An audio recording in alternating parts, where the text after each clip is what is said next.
दुनिया का सबसे बड़ा बादशाह है वक्त। वक्त का कहना है कि मैं कल फिर नहीं आऊँगा। मुझे खुद नहीं पता कि मैं तुम्हें हंसाऊँगा या रुलाऊँगा। जीना है तो इस पल को जी लो, जीना है तो इस पल को जी लो, क्योंकि मैं किसी भी हाल में इस पल को अगले पल में नहीं बदल पाऊँगा।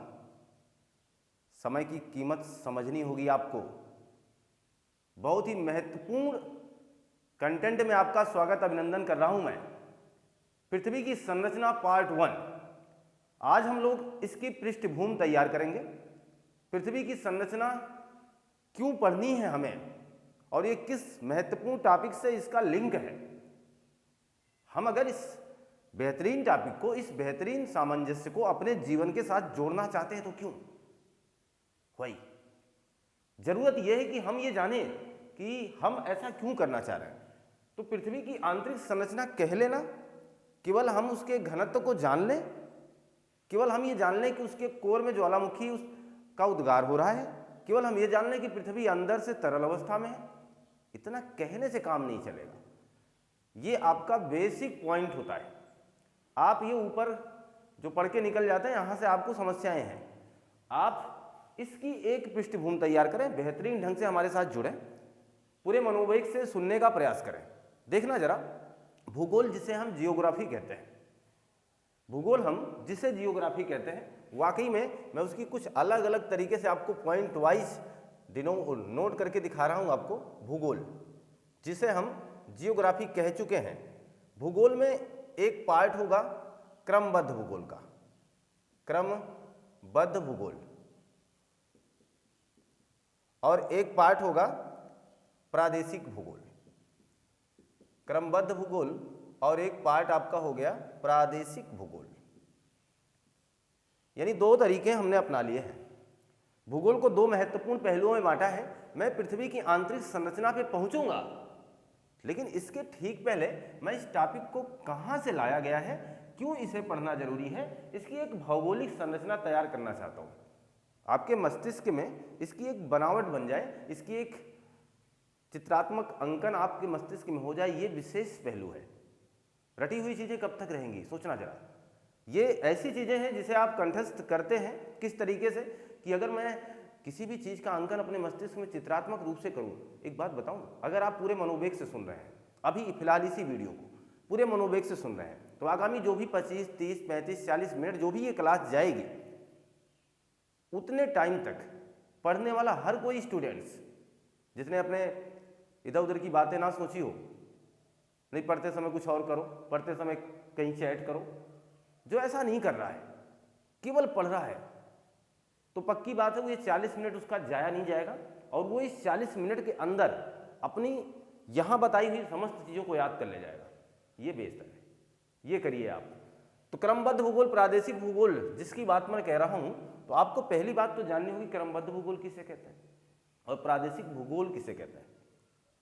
तो जब भी क्रमबद्ध भूगोल की बात आए ना, तो ध्यान देना, मैं एक शब्द लिखूंगा और आपको बहुत ही सहज ढंग से, इसलिए मेरा प्रयास है बताने का। एक शब्द मैं लिख रहा हूं कारक। कारक क्यों लिखा हमने? क्योंकि जिसके बारे में पढ़ा जाता है या जिसके बारे में हमें अध्ययन करना है, हम उसे कारक मान लेते हैं।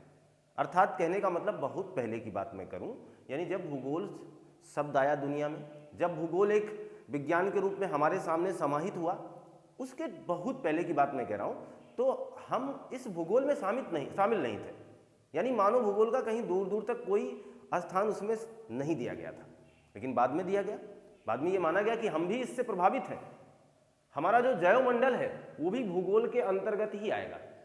पहले इन्होंने स्थल मंडल, जलमंडल, वायुमंडल इतना कहकर काम चला लिया, लेकिन जैवमंडल को भी लाना पड़ा, हमारे भूगोल में एक टॉपिक बनाना ही पड़ा।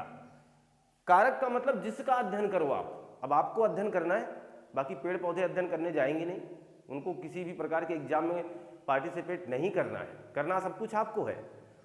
अब जरा देखना, किसी भी कारक का मतलब समझ गए, का अध्ययन करना है। अब यहां है कारक जिसकी बात कर रहे हैं हम। अगर एक कारक के आधार पर पूरे विश्व का अध्ययन किया जाए, एक कारक के आधार पर, देखना मैं क्या बना रहा हूं, आप ये चीज समझ जाए। एक कारक के आधार पर किसका अध्ययन किया जाए? पूरे विश्व का, आधार पर विश्व का अध्ययन, ये चीज। यानी कोई एक ऐसी युक्ति पकड़ लो, जैसे जल ही पकड़ लो, और इसके आधार पर पूरे विश्व का अध्ययन करना आप शुरू कर दो।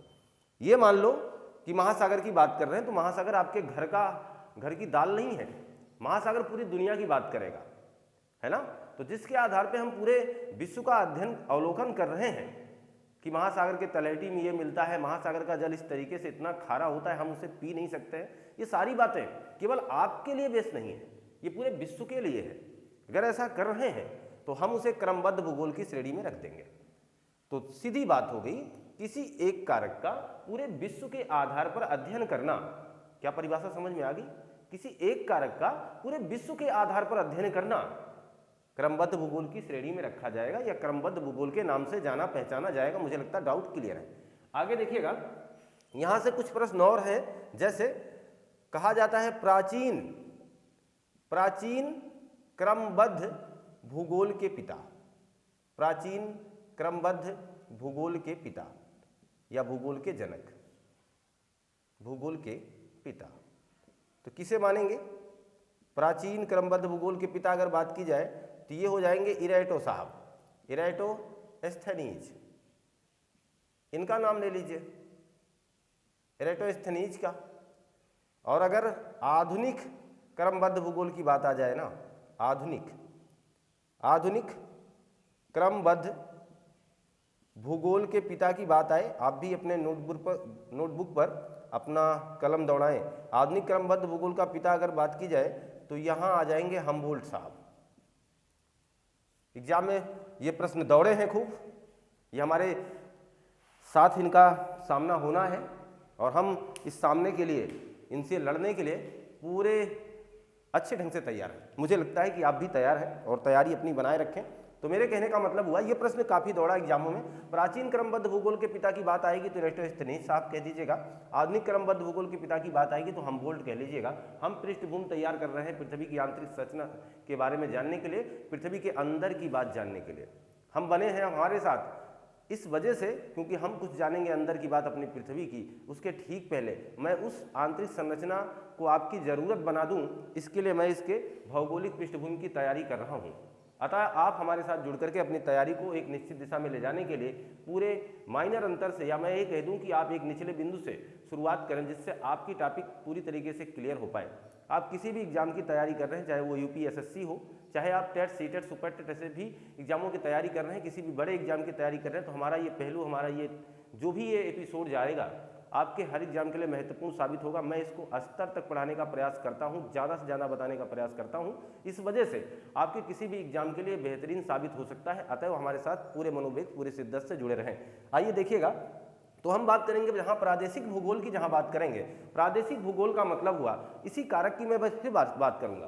प्रादेशिक भूगोल का मतलब हुआ किसी कारक का, यानी इसी कारक का किसी देश, राज्य या किसी विशेष स्थान के लिए।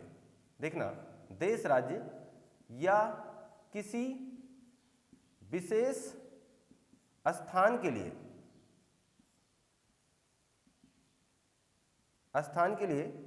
किसी कारक का अध्ययन, किसी कारक का अध्ययन क्या कहलाएगा? किसी कारक का अध्ययन क्या कहलाएगा? प्रादेशिक भूगोल कहलाएगा। यानी दायरा बस इतना समझो, ये पूरी दुनिया की बात करते हैं, हम केवल आपके घर की बात करते हैं, ये पूरे ब्रह्मांड की बात करते हैं। जैसे इन्होंने कह दिया मैं आपके मन की बात करता हूं, लेकिन मैं आपके दिल की भी बात करता हूं। मैंने पूरे विश्व की बात नहीं की, मैं एक छोटे से हिस्से की बात कर रहा हूं।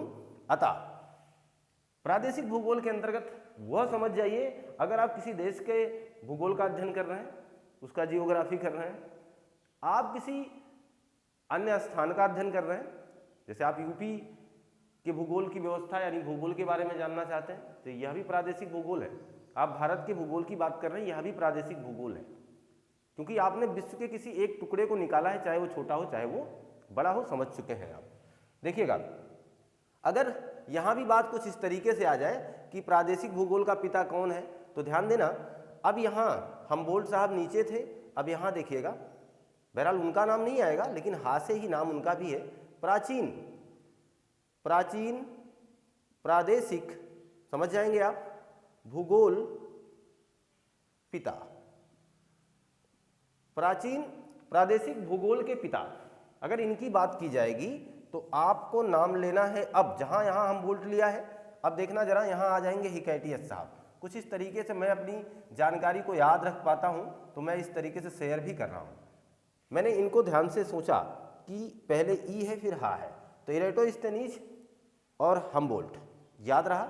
अब मुझे याद है कि जब मैं क्रमबद्ध भूगोल के पिताओं की जानकारी कर रहा हूं या कर चुका हूं, तो अब ठीक मुझे याद आ रहा है कि वहां हमबोल्ट साहब थे। यहां इसकी ऊपरी शुरुआत किससे हुई थी? हा से, लेकिन अब हमबोल्ट साहब नहीं थे। हमबोल्ट साहब के स्थान पे कोई दूसरा नाम आया, हा से क्या नाम है? तो हिकैटियस साहब। तो याद आ जाएगा आपको, प्राचीन प्रादेशिक भूगोल के पिता का नाम हिकैटियस हो जाएगा जी। और अगर बात की जाए आधुनिक प्रादेशिक भूगोल पिता, इनका नाम देखना, इनका ई से है तो इनका भी किससे है? ई से है। और उनका नाम क्या किया जाएगा? आप देखना, इनका नाम वाकई में ई से ना रह करके थोड़ा सा अंतर जरूर समझिएगा, लेकिन वो एक फार्मूला बना सकते हैं आप, कार्ल रिटर, यानी रा उसमें भी है, इरेटो, यहाँ कार्ल रिटर साहब आ गए, तो इस तरीके से याद कर सकते हैं। आधुनिक भूगोल का पिता कौन है? कार्ल रिटर साहब है। और ये प्रश्न एग्जाम में काफ़ी बार पूछे जा चुके हैं, इसलिए मैंने इस पर चर्चा करना उचित सभी समझा आपके लिए। और अब देखना, जहाँ भूगोल की बात कर रहे हैं, वाकई में अब इसी भूगोल के अंतर्गत देखना, आगे चल करके इसी भूगोल को दो महत्वपूर्ण पार्टों में बांटने का मेरा प्रयास रहेगा, और समझना जरा। और ये प्रयास उन भूगोल वेत्ताओं ने कर डाला है जो काफ़ी समय से इस पर अध्ययन कर रहे थे, उन्होंने इस पर अपनी व्यवस्था प्रस्तुत करने की प्रयास किया है। एक है आपका भौतिक भूगोल, और मैंने आपसे कहा कि बहुत पहले इसमें कहीं दूर दूर तक मानव का जिक्र नहीं था, लेकिन मानव भूगोल शामिल है। यानी हमारा भूगोल कुछ इस तरीके से हमारे सामने आएगा, जिसे हम भौतिक भूगोल या मानव भूगोल कह करके अध्ययन करने वाले हैं। भौतिक भूगोल जिसे हम कह रहे हैं, इसी भौतिक भूगोल के अंतर्गत देखना जरा, हम अध्ययन करने वाले हैं स्थल मंडल का। अब आप समझ पाएंगे कि हमें आंतरिक संरचना क्यों पढ़नी होती है, क्योंकि हम भूगोल के विश्व भूगोल के दायरे में बने हुए हैं। अच्छा, एक बात बताना, मैंने कभी भी अपने प्ले लिस्ट में विश्व भूगोल यानी वर्ल्ड जियोग्राफी लिख करके अंकित नहीं किया है, लेकिन मुझे विश्वास है कि आप इतना समझ सकते हैं। जियोग्राफी के अंतर्गत हमारे प्ले लिस्ट में जाए करके आप विभिन्न प्रकार की तैयारी का क्रमबद्ध समावेश पाएंगे। मैंने जो भी शुरुआत किया है इस यूट्यूब चैनल पर, बिल्कुल आपका चैनल नया है, लेकिन यह बात मान के चलें कि मेरी जो शुरुआत है बिल्कुल क्रमबद्ध तरीके से है, चाहे वो हिंदी की हो, चाहे वो जियोग्राफी की हो, या फिर वो साइंस की रही हो। यानी ये सारी चीज़ें आपको बिल्कुल क्रमबद्ध तरीके से मिल पा रही हैं। ये मेरी व्यवस्था है, ये मेरी कोशिश भी है। देखिएगा जरा, तो जहां हम भौतिक भूगोल की बात कर रहे हैं, आपका स्थल मंडल यहाँ आ गया है। मुझे लग रहा है कि आपको ये अपनी तरफ आकर्षित करने लगा होगा कि इसी स्थल मंडल के बारे में तो हम पृथ्वी की आंतरिक संरचना की शुरुआत करते हैं। क्लियर है बात? तो स्थल मंडल के बाद दूसरा महत्वपूर्ण पार्ट है भौतिक भूगोल के अंतर्गत जिसका अध्ययन किया जाएगा, उसका नाम है जलमंडल। तीसरा महत्वपूर्ण पार्ट है जिसका अध्ययन आप करते हो वायुमंडल, जिससे आपका जीवन है। पहले ऐसा कुछ व्यवस्था नहीं था, बाद में जब मानव इसमें शामिल हुआ तो ये माना गया कि जैवमंडल भी इसमें होना चाहिए। जैवमंडल से मुझे लगता है स्थल मंडल के बारे में बहुत बेसिक बताने की आवश्यकता नहीं, आप जान सकते हैं। स्थल मंडल वह अध्ययन क्षेत्र होगा या स्थल मंडल वह एरिया होगा जहाँ पर कठोर चट्टानें होंगी, जहाँ पर हमारे जीवन का वास होगा। इस तरीके की बातें हम कर सकते हैं स्थल मंडल के क्षेत्र में। बहरहाल इसके किलोमीटर की पैमाने भी आपके सामने रख दिए जाएंगे, आप जुड़े रहें, बस ध्यान से सुनते रहें।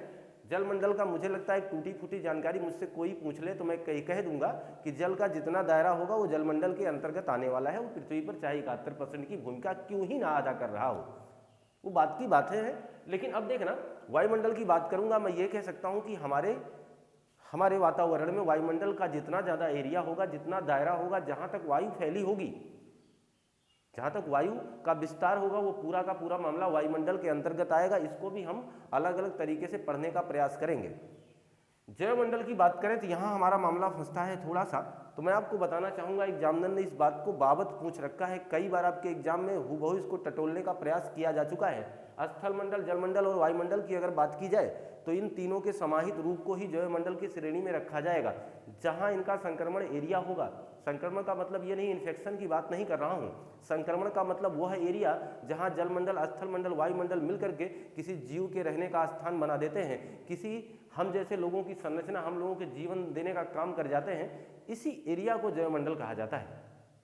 यानी स्थल मंडल, जल मंडल, वायुमंडल की वह संरचना, वह संक्रमण एरिया जहाँ पर मानव जीवन संभव है, जहाँ किसी भी चीज़ का जीवन संभव है, वह एरिया जैवमंडल के नाम से जाना जाएगा। इसका एक फिगर आप रीजनिंग के माध्यम से ले सकते हैं। जैसे आप रीजनिंग में कुछ इस तरीके का फिगर बनाते होंगे और मुझे लगता है आपको ये बात पता भी होगी। और अगर ऐसा बना दिया हमने तो वह एरिया जो तीनों में कॉमन है, जहाँ जल भी हो, जहाँ वायु भी हो, जहाँ स्थल भी हो, मुझे लगता है इसके एक के बगैर आपका जीवन संभव है क्या? जल ना हो रह पाओगे क्या? स्थल ना हो रह पाओगे क्या? वायु ना हो रह पाओगे क्या?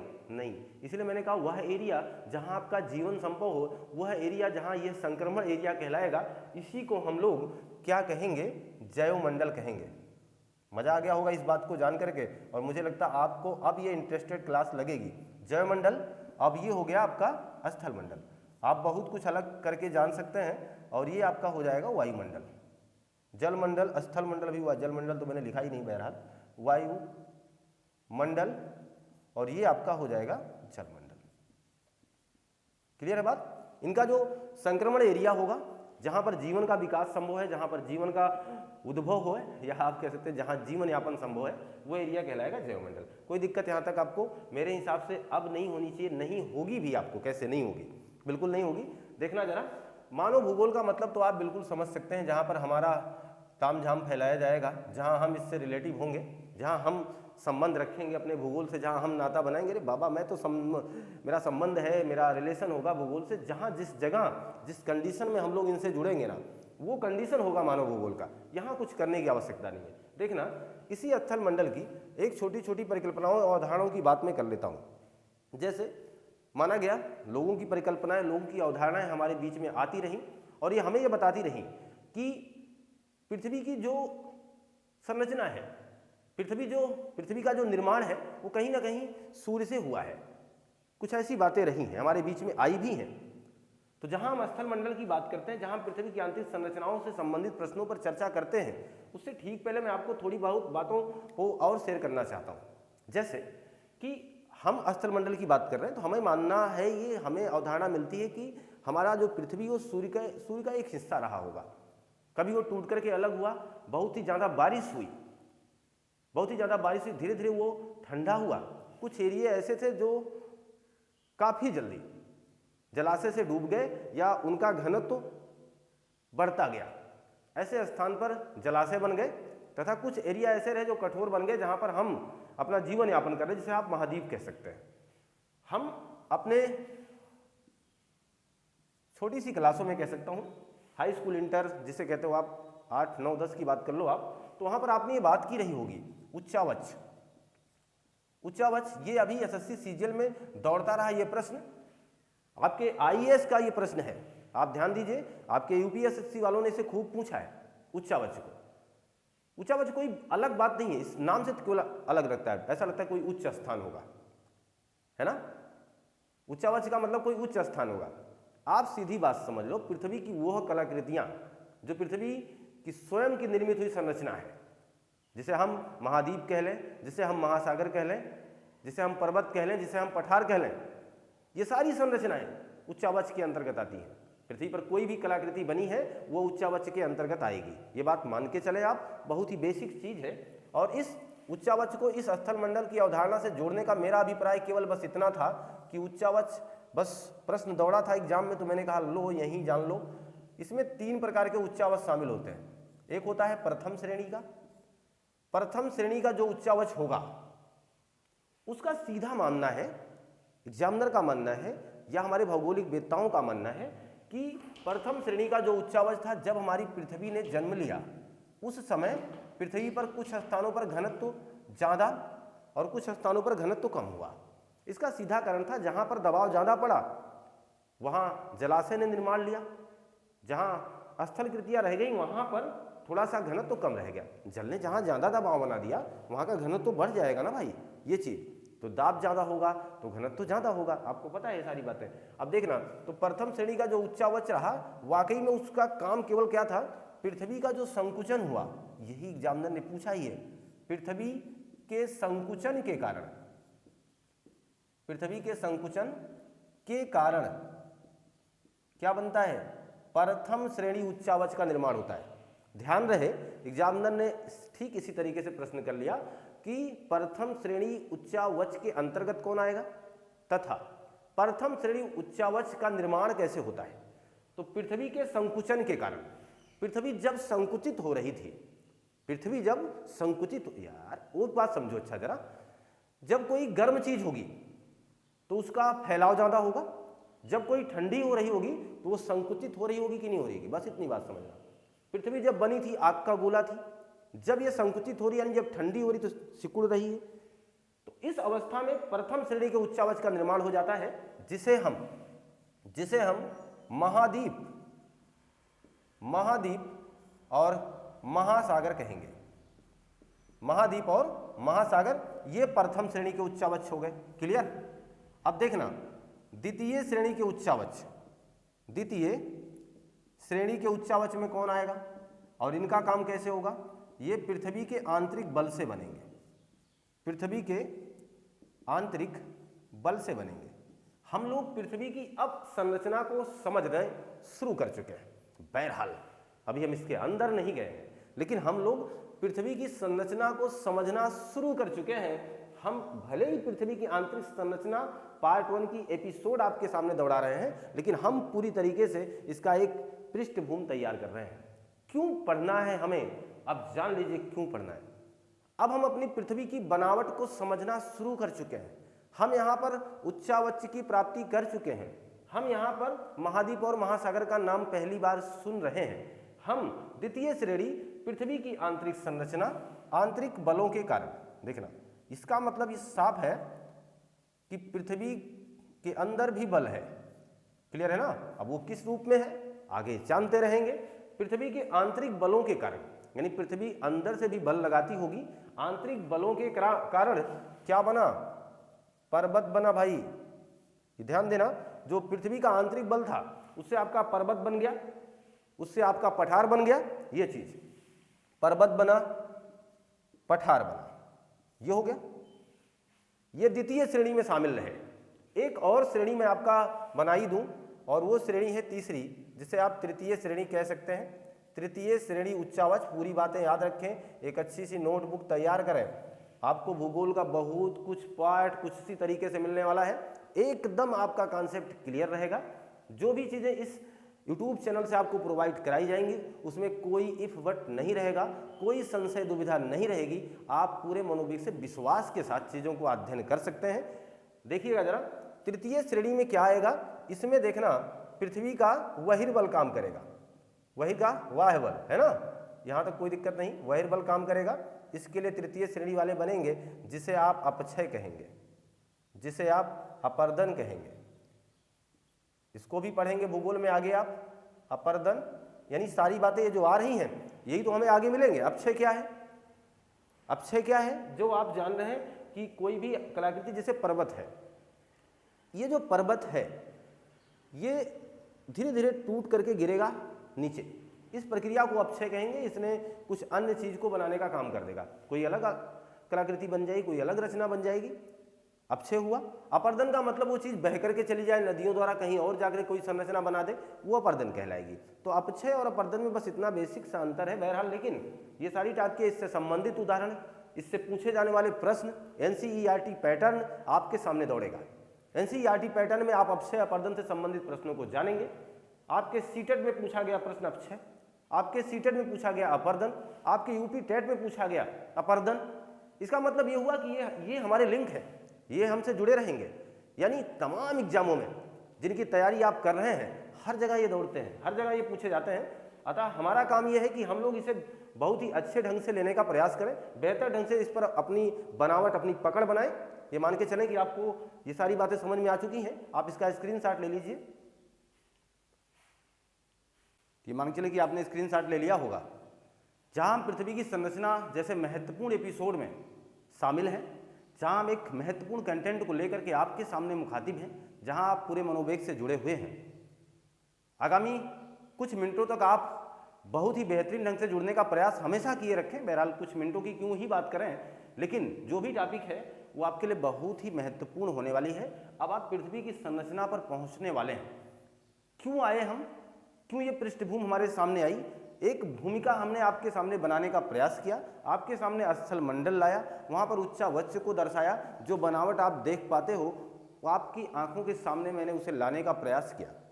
आपने पर्वत जान लिया, आपने महाद्वीप को भी पहचाना कि वाकई में ये किस कलाकृति के अंदर तथा किस संरचना, किस बनावट के अंदर हमारे सामने आने का प्रयास करते हैं। देखना जरा, अब हम पृथ्वी की संरचना की बात करते हैं और यह चीज फिर से मैं एक ग्राफिकल रूप दे रहा हूं आपको, पृथ्वी की संरचना।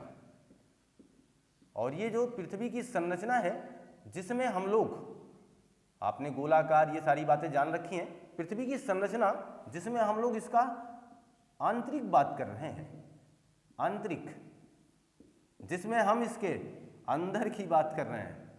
अंदर की बात है ना, ये अंदर की बात, जिसे आप सीक्रेट कह सकते हैं, अंदर की बात है।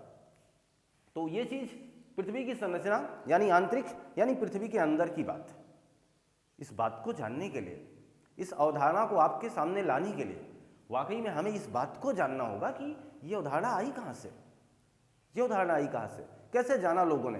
क्या यह मनुष्य यानी हम मानो, क्या हमारे भौगोलिक वेत्ता लोग पृथ्वी के अंदर चले गए?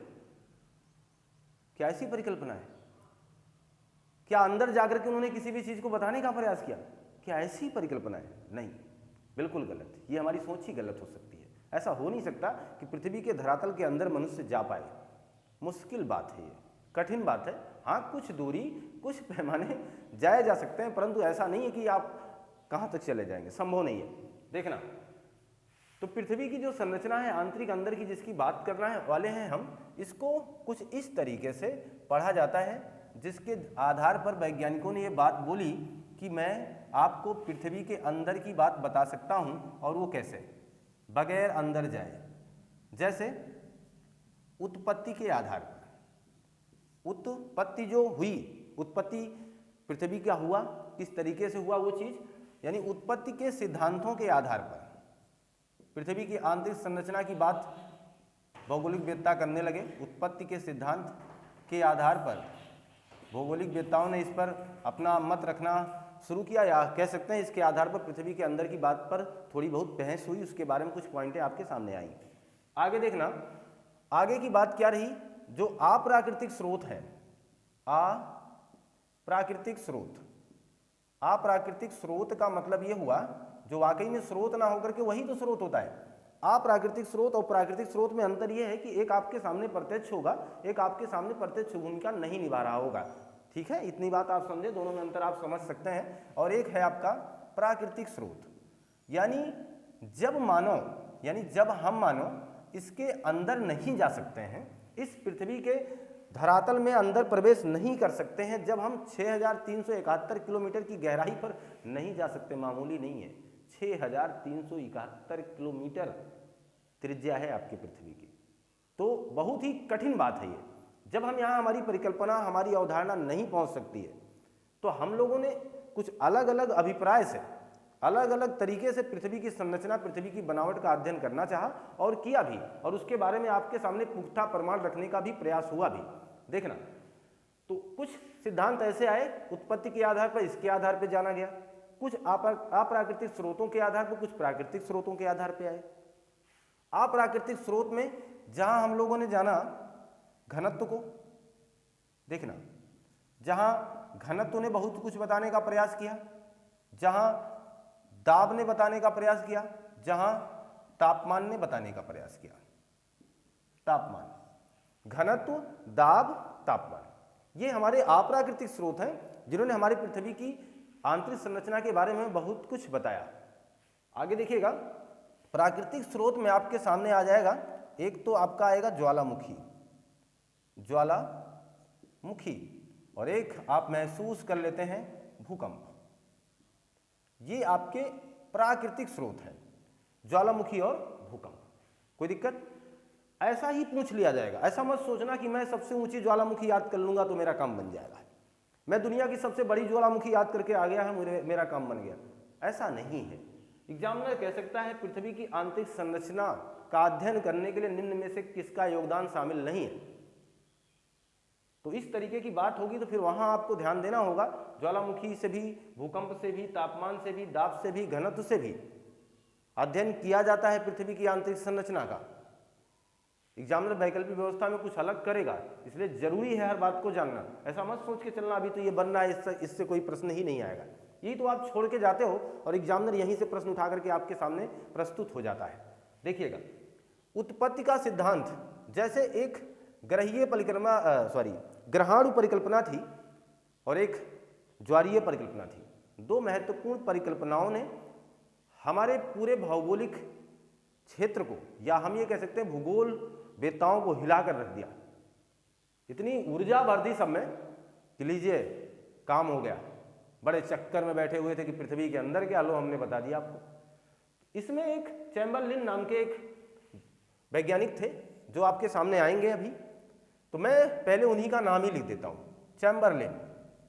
चैम्बरलिन ने परिकल्पना प्रस्तुत की ग्रहाणु परिकल्पना देने वाले कौन थे? तो आप कहेंगे सर चैम्बरलिन थे। ग्रहाणु परिकल्पना क्या कहती है? यह कहती है, समझना जरा, मैं इस बात पर इतना फोकस कर दूं कि एक तारा यहां है और एक तारा यहां है। दोनों तारों से टूट टूट करके बहुत कुछ चीजें अलग अलग होती रही हमेशा, और बाद में आपसी गुरुत्वाकर्षण बल के कारण इकट्ठा हो गई और इससे हमारी पृथ्वी का निर्माण हो गया। छोटे छोटे कण आपस में मिले जिससे हमारी पृथ्वी का निर्माण हो गया। यानी कण आपस में मिल रहे हैं, ध्यान से देखना, कण आपस में मिल रहे हैं। चैम्बरलिन का मानना था कि पहले छोटे छोटे कण रहे होंगे, ये आपस में मिले होंगे, फिर हमारी पृथ्वी हमारे सामने अस्तित्व में आई होगी। क्लियर है बात? ये मानना किसका था? चैम्बरलिन का। इसका मतलब हुआ क्या? इसका मतलब यह हुआ कि चैम्बरलिन का मानना है पृथ्वी पूरी तरीके से कठोर है।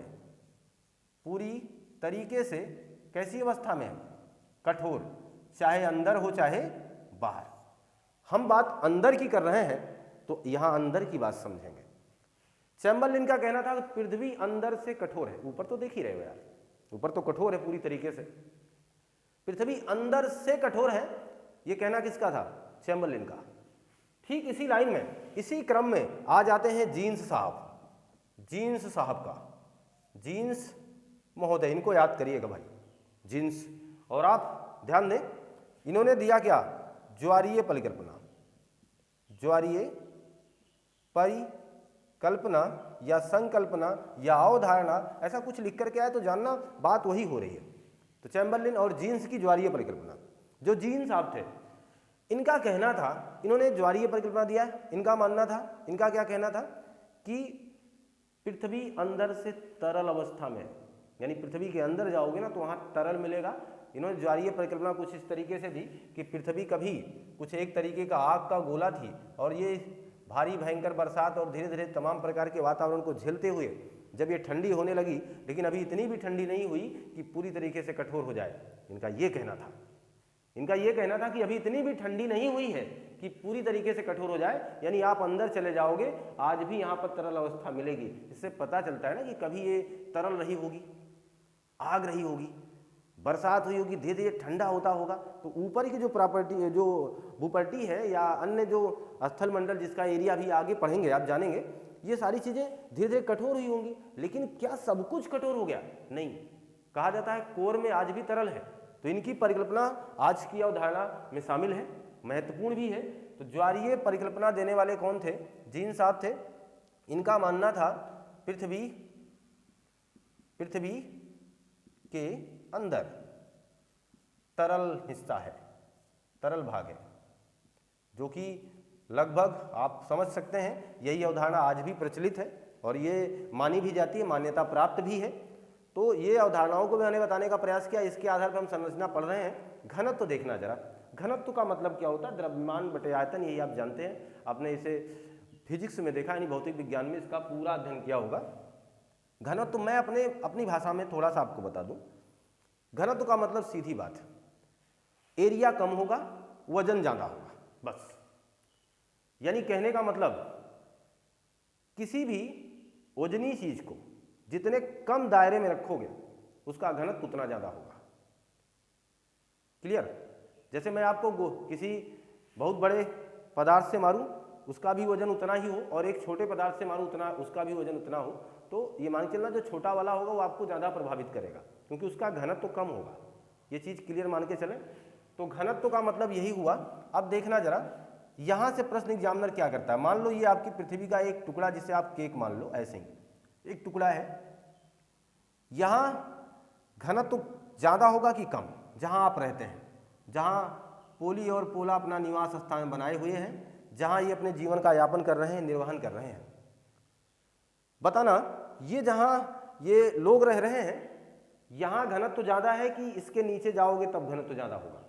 ये क्लियर, ये प्रश्न पूछेगा एग्जाम में।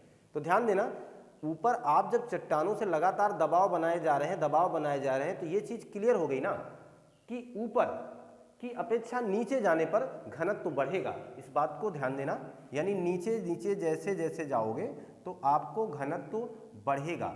इससे पता चलता है, ये पृथ्वी की आंतरिक संरचना के बारे में बहुत कुछ बताने का प्रयास है हमारा, और हमारे जो भौगोलिक वेत्ता थे, जो इसके जानकार थे, उन्होंने देखिए कितनी बेहतरीन जानकारी प्रस्तुत की कि अंदर की बात ऐसे नहीं जानोगे, अंदर की कुछ बातें इस तरीके से जानोगे, जब अंदर धीरे धीरे जाओगे ना तो चट्टानों का वो जो पकड़ है वो और भी मजबूत होगी।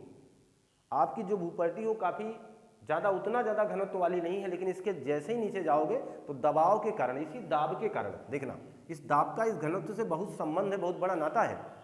जितना दाब होगा घनत्व उतना ज़्यादा बढ़ता हुआ चला जाएगा। तो ये मामला था, ये हमारे भौगोलिक वेत्ताओं का मानना है, और ये क्लियर बात है। आपको ये प्रश्न आपको याद रखना होगा कि जैसे जैसे आप अंदर जाओगे तो तुरंत आप उसका घनत्व बढ़ता हुआ देखेंगे। ये चीज़ मान के चले आप। क्लियर है? मेरा मानना है कि आप ये बात जान पा रहे हैं। अगर घनत्व की बात की जाए, औसत घनत्व अगर पृथ्वी की पूछ ही ली जाए, कभी आपसे कहा जाए कि पृथ्वी का औसत घनत्व कितना है, औसत घनत्व की अगर बात की जाएगी, तब आपका जवाब कुछ इस तरीके से बदल जाएगा, 5.5197। इस तरीके से लंबा लिख दिया हमने, कहीं कहीं ऐसा लिखा गया है और कहीं कहीं थोड़ा सा और कम करके दे दिया गया 5.517।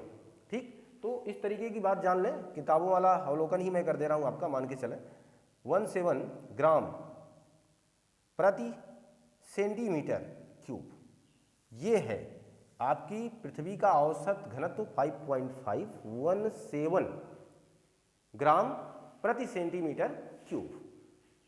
ये जो औसत घनत्व है, ये घनत्व बढ़ता घटता रहता है, इसलिए मैंने इस अभिप्राय को आपके सामने रखा है कि जैसे जैसे आप तलहटी में जाएंगे, अंदर जाएंगे, घनत्व के मान में बढ़ोतरी होगी, दाब बढ़ता जाएगा। क्लियर बात? दाब ऐसे बढ़ता जाएगा क्योंकि आप ऊपर है तो नीचे जितने लोग होंगे उनके ऊपर आपका दबाव ज़्यादा पड़ेगा, यहाँ कुछ करना नहीं है। तापमान में जरा ध्यान देना, तापमान कैसे बताता है पृथ्वी की आंतरिक संरचना के बारे में। तापमान भी हमें बहुत कुछ जानकारी देने का प्रयास करता है, करता भी है, देता भी है। देखना जरा, तापमान ने क्या किया, एक अवधारणा प्रस्तुत की गई है कि 32 मीटर की गहराई पर जाने पर 1 सेल्सियस यानी 1 डिग्री सेल्सियस तापमान की वृद्धि हो जाती है। याद होगा ये बात आपको कि 32 मीटर की गहराई पे आप जाओगे तो 1 डिग्री तापमान बढ़ जाएगा। ये मानना है लोगों का कि इतना अंदर जाने पर डिग्री तापमान में बढ़ोतरी होगी। ठीक है, लेकिन आप ये मान के चलें, ये जो आंकड़ा है, ये जो जरूरी आंकड़े हैं, ये हर जगह ऐसा नहीं होगा, उनका वृद्धि दर अलग होगा। तापमान तो ये है, लेकिन तापमान सदैव निश्चित नहीं है। एग्जामिनर ने इसलिए इस प्रश्न को खूब पूछा, तापमान हमेशा निश्चित नहीं है। एग्जामिनर ने प्रश्न इसलिए पूछ लिया क्योंकि आप ये तापमान रट लिए हैं कि 32 मीटर की गहराई पर 1 सेल्सियस तापमान की वृद्धि होगी, ये आपने रटा हुआ है। लेकिन एग्जामिनर ने कहा नहीं बाबा, ऐसा नहीं होगा। इन्होंने कहा कि देखना, अगर आप 100 किलोमीटर के आसपास पहुंचेंगे तो वृद्धि दर जानते हो कितने होगी? 100 किलोमीटर तक, 100 किलोमीटर तक वृद्धि दर होगी तापमान की 12 डिग्री सेल्सियस प्रति किलोमीटर। यानी 100 किलोमीटर तक अगर आप जा रहे हैं तो प्रति किलोमीटर 12 डिग्री सेल्सियस तापमान बढ़ जाएगा, 12 डिग्री सेल्सियस तापमान बढ़ जाएगा। आगे देखिएगा, लेकिन जैसे ही आप 101 से 300 किलोमीटर तक का मामला तय करेंगे, एक अंदर जा रहे हैं, 101 से 3 किलोमीटर तक का मामला तय करेंगे तो वहां वृद्धि दर मात्र 2 डिग्री सेल्सियस प्रति किलोमीटर रह जाएगी। यानी आप ये कतई नहीं कह सकते कि अंदर जाते रहेंगे तो तापमान बढ़ता चला जाएगा। तापमान बढ़ सकता है लेकिन तापमान की वृद्धि दर नहीं बढ़ेगी। ध्यान देना, तापमान तो बढ़ेगा यार, थोड़ा सा यहाँ है, उससे नीचे जाओगे तो जो भी होगा तापमान बढ़ेगा ही बढ़ेगा। देखना, अंदर जाने पर, मैं इसलिए पूरी बात करूंगा, आपसे कहूंगा भी, अंदर अगर जा रहे हैं और तापमान की बात की जाएगी तो बताना तापमान बढ़ेगा। कभी पूछा जाए तो कह देना तापमान बढ़ेगा, लेकिन तापमान का अगर वृद्धि दर पूछा जाए तो वृद्धि दर क्या होगा? घटेगा। देखना घट रहा है कि नहीं घट रहा है। पहले 12 डिग्री सेल्सियस के हिसाब से बढ़ रहा था, तेजी से बढ़ रहा था, अब देखना 2 डिग्री सेल्सियस प्रति किलोमीटर के हिसाब से बढ़ रहा है। इसका मतलब वृद्धि दर घट रही है।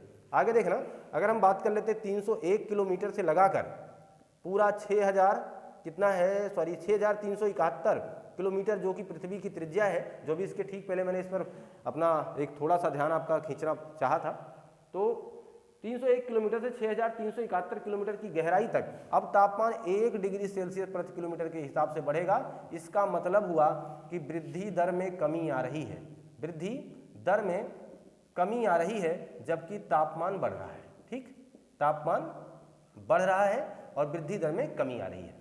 क्लियर है? तो हम पृथ्वी की महत्वपूर्ण संरचनाओं के बारे में समझ रहे हैं, महत्वपूर्ण प्रश्नों पर बने हुए हैं और ये मान के चल रहे हैं कि वाकई में पृथ्वी की संरचना, आंतरिक संरचना, इसके अंदर की बात कैसे कैसे होती है और इस पर किस तरीके का हमारा अध्ययन प्रस्तुत किया जाता है और किस प्रकार से हम इस बारे में जान पाते हैं। आप इसका स्क्रीनशॉट लीजिए। तो मैं मान के चलूं कि आपको ये कंटेंट, जो कि पार्ट 1 एपिसोड के नाम से मैंने उल्लेखित किया, पृथ्वी की आंतरिक संरचना में, जहां आपको जोड़ना चाहा, जहां मैंने इसकी भूमिका तैयार कर ली है, जहां हम लोग इसके बारे में बहुत कुछ अब जान चुके हैं, यहाँ संबंधित एग्जाम में आने वाले प्रश्न हमारे सामने हाईलाइटेड बनकर के आ चुके हैं, जहां हम इनसे बड़े अच्छे ढंग से मुखातिब रहे अभी तक। आशा करते हैं आपको कंटेंट अच्छा लगा। इसका बहुत ही जल्द आप पार्ट 2 एपिसोड देखने वाले हैं। बहुत ही जल्द पूरे मनोवेग से जुड़े रहें और अगर हमारे कंटेंट आपको बेहतर लग रहे हैं, हमारा प्रयास बेहतर लग रहा है, हमारे द्वारा की जाने वाली ये जो भी छोटी मोटी जो प्रयास है, ये छोटी जो भेंट है, अगर आपको अच्छी लग रही तो आप लाइक शेयर कमेंट करना ना भूलें, अपने दोस्तों को जोड़ने का प्रयास करें। मिलते हैं हम आपसे नए कंटेंट में। पढ़ते रहिए, मस्त रहिए, खुशहाल रहिए। आपका दिन शुभ हो। आपको बहुत बहुत धन्यवाद।